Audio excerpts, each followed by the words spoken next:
Sa video natin ngayon, mag-update lang po tayo ng list of recorded online lending platform ng SEC. Ito po yung updated po ha.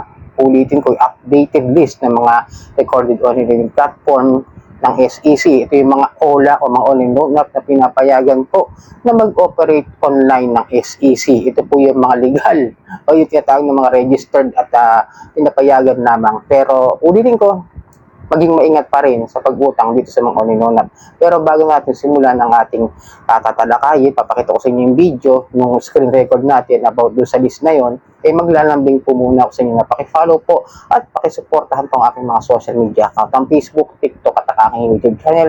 At kung nakatulong sa inyo ang video nito, malaking tulong din po ang simpleng pag-like, malaking tulong din po ang simpleng pag-share.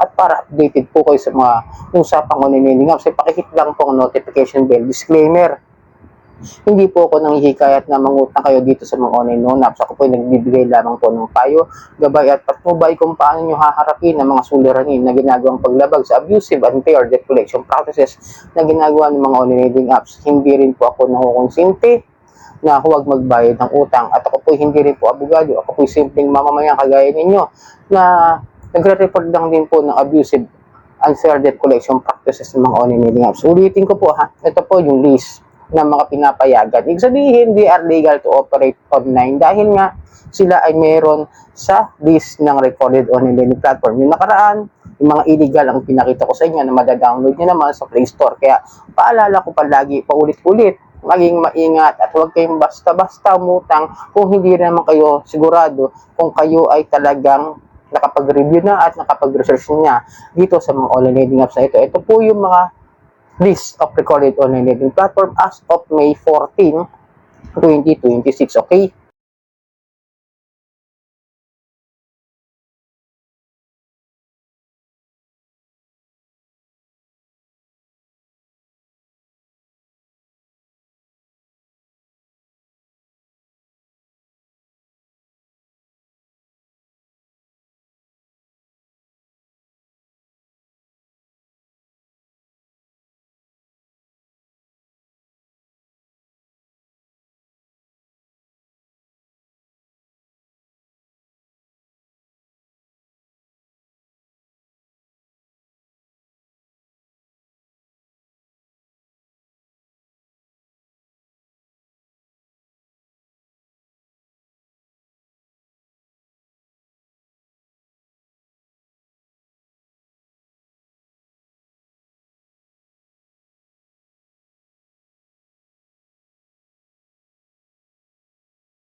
So, ayun nga po yung list ng recorded online lending platform na pinakita ko sa inyo. Nakita niyo po ba?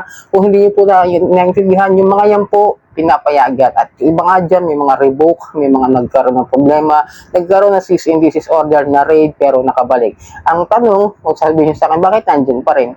Si SEC po lamang makakasagot nun. Kung bakit na binabalik yung mga nare-revoke, yung mga na-raid at nakasuhan, pero nandyan pa rin at alis pero nakakabalik, si SEC po nakakaalam. Ulitin ko po, no?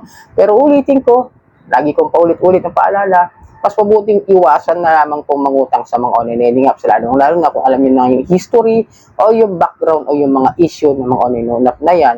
At kung medyo talagang hindi niyo maiwasan na mangutang dyan, maging responsible borrower na lamang po tayo. Pilitin lang natin makabayad sa mismo mga due date dahil alam po natin ang kalakaran na makaramihan dyan ng mga nasa list ng recorded online lending platform na yan is nasa 70 o 80 or 90% dyan is mga lumalabag sa unfair debt collection practices at madaming issues. So sana nakatulong ang video na ito. Maraming salamat sa ulitin.